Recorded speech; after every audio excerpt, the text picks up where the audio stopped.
Magandang araw mga kananay. Nakasalang na nga ang aking kaserola na may tubig. Spaghetti naman nga ang aking iluluto ngayon mga kananay. Kaya nakikita nyo nga at nasira na yung plastic nung spaghetti noodles dahil nga ang mga kambalay pinaglaruan na nga. Matagal na nga din yan naibigay sa amin mga kananay, kaso hindi ko nga lang mailuto-luto dahil kulang talaga kami sa budget. Kaysa naman nga masira mga kananay ito at iniluto ko na nga. Binigay nga sa amin yung mga kananay noong nakaraang Pasko pa, at kung hindi pa nga nasira ng kambal yung plastic ay hindi ko pa nga talaga iluluto yan. At sa malamang mga kananay, siguradong aabutin pa yan ng Pasko ulit. Saka hintay na magka-budget. Bali 3 kilo nga yung mga kananay na naipon ko na binigay sa amin nung Pasko. Sa tuwing magpapasko nga mga kananay ay may mga nagbibigay sa amin ng mga panghanda namin sa Noche Buena na hindi ko nga nailuto dahil dun nga kami nagpasko sa aking biyanan. Hindi ko nga rin nailuto mga kananay nung bagong taon dahil nga may reunion naman kami sa side ng biyanan kong babae. Kaya inabot na lang talaga ng kalahatian ng taon bago ko nailuto. At kung hindi nga lang siguro nga nasira yung plastic ay siguradong hindi pa nga talaga mailuluto at tsak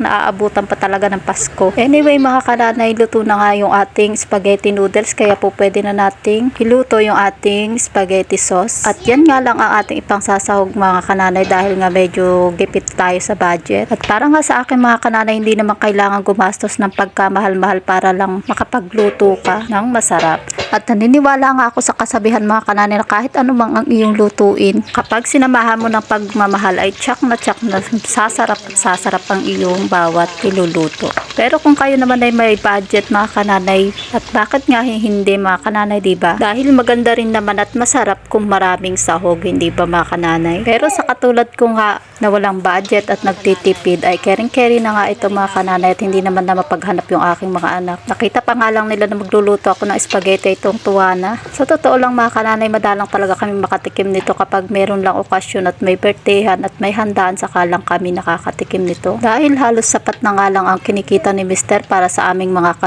kailangan. Kaya nga bago ko pa ibili ng mga rekado na panghalo sa spaghetti ay ibibili ko na nga lang muna ng iba pang mas kailangan namin. Katulad na lang nga ng bigas, gatas, at saka iba pang mga kailangan namin sa kusina. At bago pa nga tayo magkaiyakan dito mga kananay, ito at balik na nga tayo sa aking niluluto. Nalagyan ko na nga yan ng tomato sauce mga kananay, kaya yung mga pampalasa naman ang ating ilalagay. Naglagay na nga ako ng paminta, magic sarap, at medyo dadagdagan ko nga ang magic sarap mga kananay at doon man lang makabawi ng sarap. Char. Halu-haluin lang natin yung mga kananay para mahalong mabuti yung ating inilagay. At paglalagay nga din tayo dyan ng kaunting asukal. At pagkatapos ay isusunod na rin nating ilagay yung ating banana ketchup. At medyo dadamihan na nga natin ng ketchup para mas madami yung sauce. At pag mas madami ang sauce ay mas masarap. At kaagad ko na nga isusunod mga kananay yung ating condense. Dapat nga talaga mga kananay na condense ang aking ilalagay. At ewan ko nga ba kung bakit iba itong aking nabili. Kaya kesa naman bumalik ako sa tindahan at ipalit ko pa itong gatas ay edi inilagay ko na lang din mga kananay.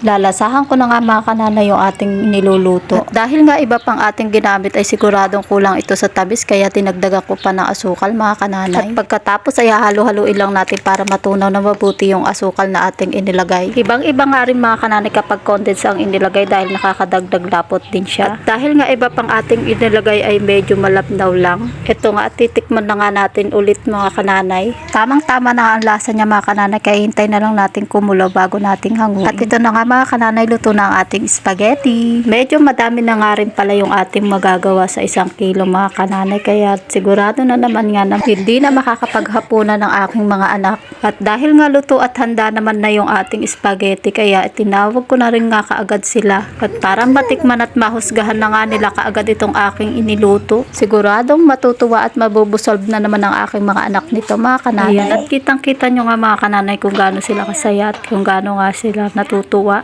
Kaya nagagalak at natutuwa na nga din ang puso ko dyan mga kananay, kahit na nga sa maliit na bagay at kahit na nga sa simpleng niluluto ko lang ay tuwang-tuwa na nga sila. At kahit na nga tinipid ay hindi mo sila makikitaan ng pagdisgusto o pag-ayaw, at lalong-lalong hindi mo sila mariringgan ng mga kahit na anong reklamo. Kaya bilang isang ina ay laking tuwa ko na talaga yun. At nagpapasalamat din ako sa Panginoon dahil binibigyan niya kami ng pagpapala na kahit papano ay nakakaraos pa rin kami. Thank you Lord sa mga pagpapala.